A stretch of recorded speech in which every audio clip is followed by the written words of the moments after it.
요즘 굉장히 유행하는 분야가 퍼스널 브랜드라고 하는 분야입니다. 처음부터 이쪽 분야를 하겠다라고 해서 한 게 아니라 제 자신이 살아남는 방법을 찾다 보니까 이쪽 분야를 하게 되었고요. 제가 먼저 이 길을 걷고 있던 거를 다른 사람도 알아볼 수 있고 할 수 있게끔 과정을 만들고 설계하다 보니까 퍼스널 브랜드 컨설팅을 하게 되었습니다. 한마디로 퍼스널 브랜드라고 하는 건 자신의 아이덴티티를 찾고 그 과정으로 내가 누구인지를 증명해내는 그 모든 과정들을 담아서 자신의 이름으로 살게 하는 전 과정을 컨설팅하는 과정이라고 설명드릴 수 있습니다.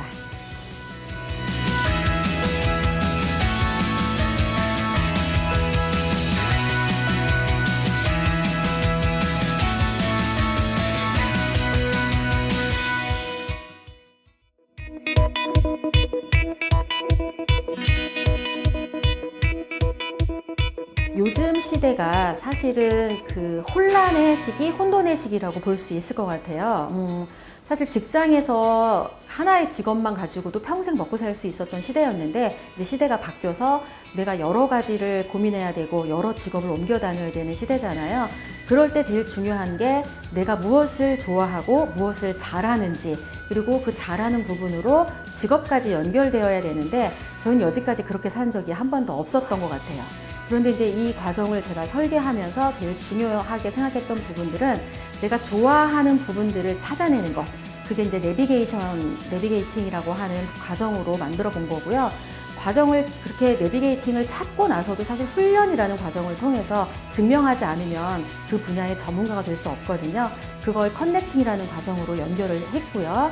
그다음에 그 커넥팅에 또 한 가지 잊지 말아야 될 부분들이 초연결 사회이기 때문에 내가 누구인지를 온라인에서도 증명을 해내야 되거든요. 그래서 나의 결과물들을 온라인에 연결시키는 것까지가 커넥팅 단계로 이제 정의를 내려봤고, 마지막에 그렇게 해서 내가 누구인지를 증명을 했어도 그 분야의 고수가 되기 전까지는 사실 경제적 영향력이라든지 사회적 영향력이 이렇게 올라가질 않거든요. 그래서 꾸준하게 지루한 반복을 견뎌서 그 분야의 고수가 될 때까지를 자동 반복한다라고 해서 루핑이라는 단계로 정의를 내려봤습니다. 이렇게 하나의 재능으로 그 과정까지 올라가는데 한 7년 정도가 걸리면 정상에 오르는 어떤 그 단계까지를 밟게 되는 거고요. 그러면 이제 자신의 재능으로 먹고 사는 게 가능해지는 거죠.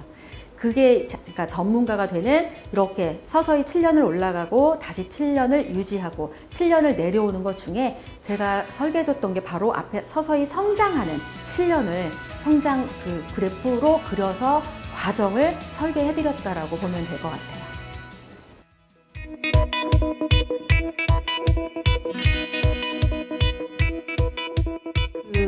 보통 하나의 재능으로 전성기에 오르는데 21년 주기가 든다라는 거를 제가 알게 되었습니다. 그래서 피카소 같은 경우도 이렇게 같은 재능으로 7년을 서서히 성장하고 7년을 유지하고 7년을 떨어지면서 21년의 전성기 그래프를 가졌고요. 그런데 피카소 말고 스페인의 화가 안토니 타피아스만 같은 재능으로 두 번의 전성기를 가졌더라고요. 그런 개념으로 본다면 하나의 자신의 재능이나 직업으로 전성기를 누리고 유지하고 쇠퇴하는 데까지 한 20년 정도 걸린다라고 봤을 때 성장시켜서 올라가는데 한 7년 정도가 걸리는 게 평균적이라고 볼 수 있을 것 같습니다. 근데 이거를 이제 다른 사람은 10년의 법칙이라든지 10,000시간의 법칙 이렇게 표현을 했는데, 이거를 저는 이제 주기로 봤을 때 한 7년 정도를 굉장히 몰입해서 훈련을 하게 되면 그 분야에서 나를 알리고 먹고 사는 부분들은 해결이 될 수 있다라고 해서 성장할 때까지의 기간을 7년, 총 21년 중에 7년으로 설계해서 그렇게 잡게 되었습니다.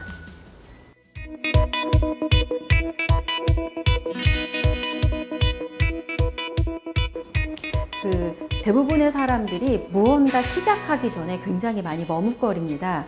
그러니까 재능을 찾을 때 가장 제가 추천해주는 방법 중에 하나는 호기심이 생기면 그냥 해보라는 거예요. 그리고 누군가가 나한테 함께 하자고 하면 이게 돈이 될지 아니면 진짜 성공할지 이런 거 별로 따지지 말고 일단 해봐야 이게 나랑 맞는지 잘하는지 알 수가 있거든요. 그래서 재능을 찾는 가장 좋은 방법은 그냥 시도해보는 거예요. 그렇게 해서 이제 찾아서 이게 내 재능이구나, 관심 분야구나 알게 되면 그걸 잘할 때까지 훈련하는 과정을 견디면 되는데, 굉장히 쉽게 말을 하는 것 같지만 사실 사람들이 그렇게 시도하지 않잖아요. 그래서 재능을 찾는 것 자체를 되게 무서워하는 것 같다는 생각이 들고요. 재능이 없다라고 얘기하는 분들은 대부분 배울 의사가 없다라고 저는 표현을 합니다. 무언가 저희가 재능이라고 지금 표현했던 것들은 사회에 나와서 다 배워서 그 분야에 잘하게 됐을 때 재능이 있다고 표현을 하기도 하거든요. 그렇다라고 한다면 관심 있는 분야에 필요한 기술을 배우면 잘하게 되면 그게 나의 재능이 되기도 하거든요. 그래서 재능에 대해서 너무 막연하고 힘들게 생각하지 말고 일단 도전해보고 거기에 필요한 기술을 배우면 그게 또 나의 재능이 되니까 시도해라, 뭐 이거를 제일 먼저 말씀드리고 싶어요.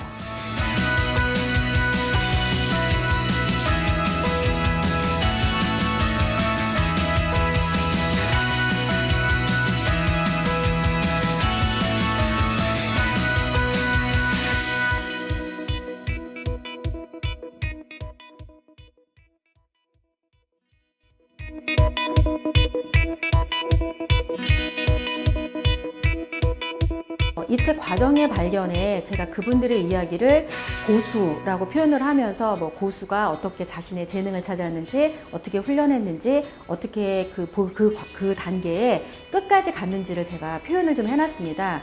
그분들의 아주 기본적인 공통점은요, 본인 자신에 대해서 믿고 있다는 거였어요. 내가 무엇을 하고 어떤 부분으로 갈지 스스로 잘 알고 있었다라는 거고요.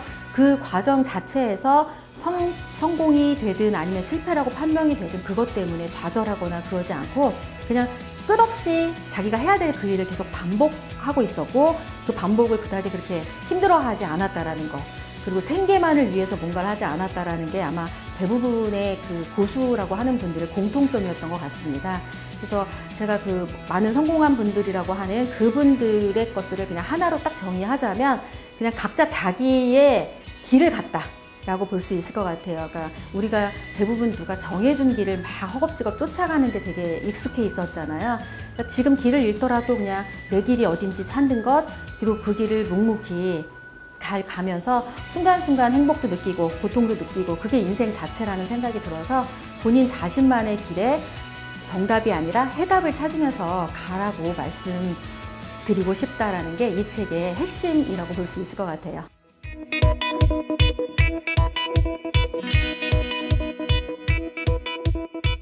작가로서 사실 자신이 쓴 책을 누군가가 읽고 그 읽은 소감을 글로 남겨주는 분들이 굉장히 남다르게 와닿거든요. 그래서 좋은 리뷰가 있을 때도 굉장히 설레고 뭔가 이렇게 날카롭게 이렇게 얘기해 주시는 분에 대해서도 상처는 받지만 그래 맞아 그러면서 또 이렇게 공감을 하게 되는데 이번 책에 대해서는 독자분들이 이렇게 좀 많은 부분 이렇게 얘기를 해주시더라고요. 굉장히 한 번 읽고 말 책이 아니라 옆에 두고 계속 가르침을 이렇게 얘기해주는 책 이렇게 얘기를 하더라고요. 그래서 이번 책은 저한테도 이 책 자체가 7년에 해당하는 책이거든요. 그러면 루핑 단계를 거쳐서 이제 글 쓰는 작가로서 먹고 사는 부분들은 되겠구나 라고 조금은 안도를 할 수 있는 책입니다. 앞으로 아마 이 책보다 내년에 나올 책이 더 잘 나올 책인 거는 확실할 거예요. 그런데도 불구하고 이 책은 저의 7년이 총 망라되어 있는 책이라고 볼 수 있고요. 한 해 한 해 제가 살았던 것들이 부끄럽지 않게 글로 나올 수 있게 만드는 게 저의 사명이고 또 이렇게 쓴 대로 또 제가 사는 것 자체가 소명이니까 이 책을 읽는 독자분들도 그냥 본인이 한 해 한 해 살았던 것들이 부끄럽지 않게 기록될 수 있고 기록되고 있다라고 생각한다면 아마 하루하루를 조금 더 알차게 살지 않을까 이런 생각이 들고요. 저 자신에게 이 책이 말하자면 지도와 같은 책이라고 볼 수 있을 것 같아요. 그러면 이 책을 읽는 독자분들한테도 이 책이 과거를 찾고 현재를 조명해서 미래 내가 어디로 가야 되는지 이렇게 그 방향을 잡아주는 지도와 같은 책이 되었으면 좋겠다는 생각을 해봅니다.